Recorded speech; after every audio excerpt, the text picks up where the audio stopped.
I think it's safe to say that there is a fair amount of negativity surrounding the earlier Disney princesses. Criticisms include weakness of character, falling in love with their prince unrealistically quickly, and perhaps the worst crime of all, being just plain boring. A lot of this can be put down to the time they were written. In 1937, the year Snow White was released, women's rights were still a relatively new idea, and not a great deal of headway had been made. Men were still predominantly in charge, and the world of entertainment was no different. All 6 of the film's directors were male, and only 1 of the 8 writers was a woman. With such a lack of female influence, it was up to the fellas to give life to the character. This left poor Snow White in the unfortunate position of being cast as the damsel in distress.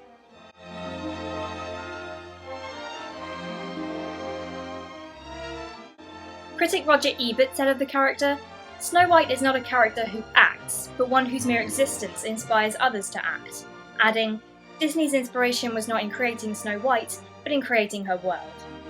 These are 2 very valid points. The fantastical setting is very well realised and manages to be both otherworldly and immersive. As for the ancillary characters, the Queen has much more personality than the eponymous Snow, and a stronger motivation behind her actions. The dwarves are arguably the real focus of the film. Certainly the longest skits are devoted to them. Their traits alone open the gate to some great comedic moments. Hell, even the Huntsman has more of a story arc than Snow White in the brief time he's on screen. But is she all that bad? My memory of her before rewatching this film certainly painted her that way. But after seeing it with adult eyes, I found there was a lot of likability to this character, and there were a lot more positive things to say about her than I'd imagined. From the very start, we see her working. Hard. Although this work is imposed upon her, she still puts her all into it, and even manages to find some happiness with her singing and the surrounding nature. She is an all-round nice, friendly person, quickly forming bonds with the animals and the dwarves.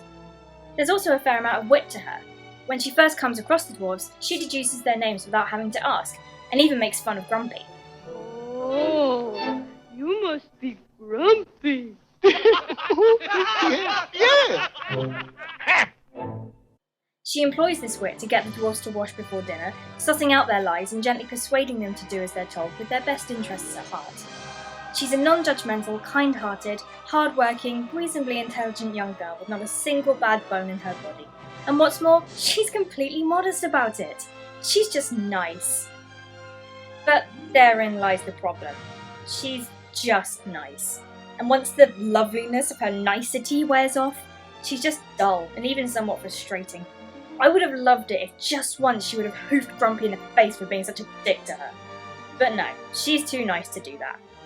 And giggly. Oh, so giggly. I appreciate that she has a sense of humour, but man, she'll laugh at anything. A pickaxe! A stocking, too!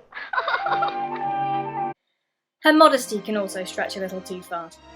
In an early scene when she runs away from the huntsman, which is another point, when she's told to run away, why does she run further into the dark, scary forest? Anyway, she runs into the trees and has a fairly fucking horrific experience and then faints. When she comes to, she claims she is... So ashamed of the fuss I've made. Really? You were taken away from your home, almost stabbed through the heart, then went on a trippy, scary-ass journey through a dark woods.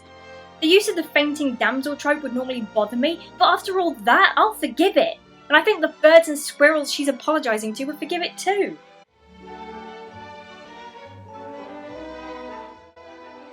One of the main criticisms of Disney princesses I mentioned earlier, falling in love in the space of time it takes to blink. Snow White is very much guilty of this. I don't like to use the phrase love at first sight though. Her first reaction upon meeting her Prince Charming is to shriek and sprint away in the opposite direction.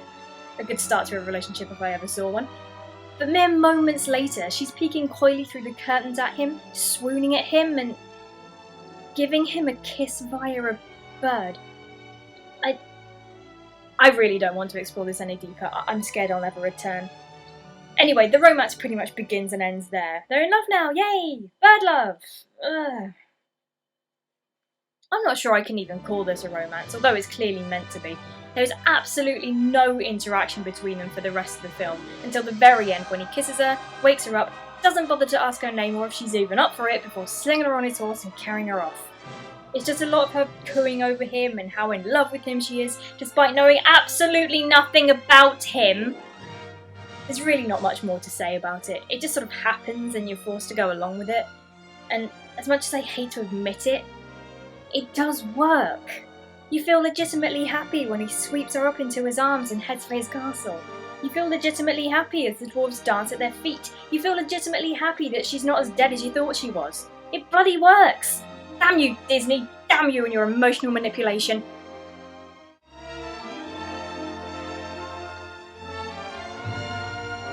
Another trademark of Disney is the dreams come true if you wish hard enough mantra. It became a popular theme after Pinocchio hammered the message in with the song that now kicks off every Disney film.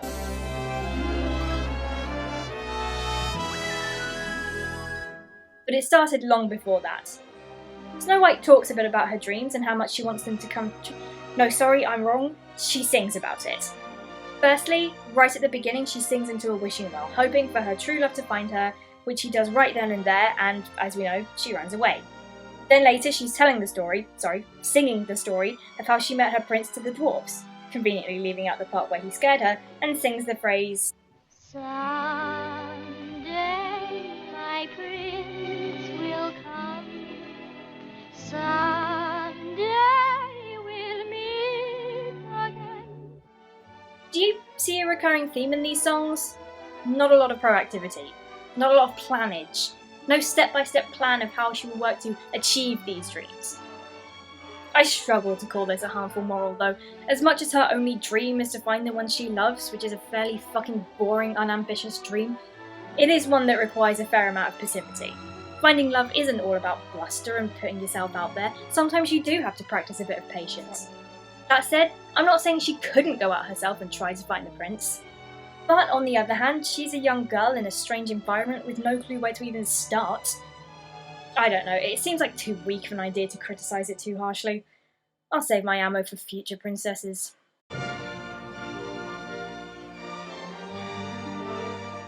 Like I said, I was surprised at how much I found to like about Snow White, given the bad vibes surrounding early Disney princesses. You can't deny that she's hard-working, quick-witted and charming. But the backlash had to come from somewhere, and yes, overall, she's not a particularly strong character. All that hard work amounts to almost nothing. It certainly doesn't play any part in her wish fulfillment. Her general likability isn't enough to sustain a fleshed out character over the full course of the film, particularly because the writers and directors seem more interested in giving personalities to the dwarves and the queen. And the love interest, if it's even appropriate to use the word interest, is extremely underdeveloped. It feels slightly unfair to judge her too harshly though. Despite her being the title character, she's actually not the focus. The focus is on the environment, the dwarves, the animals, and the Queen's grudge. As Ebert said, her presence gives an excuse for other characters to have fun moments and adventures. She's a catalyst, and for a catalyst, she's actually pretty interesting. As a first princess, she certainly left a lot of room for improvement in future princesses. Join me in the next video when I'll be discussing Cinderella.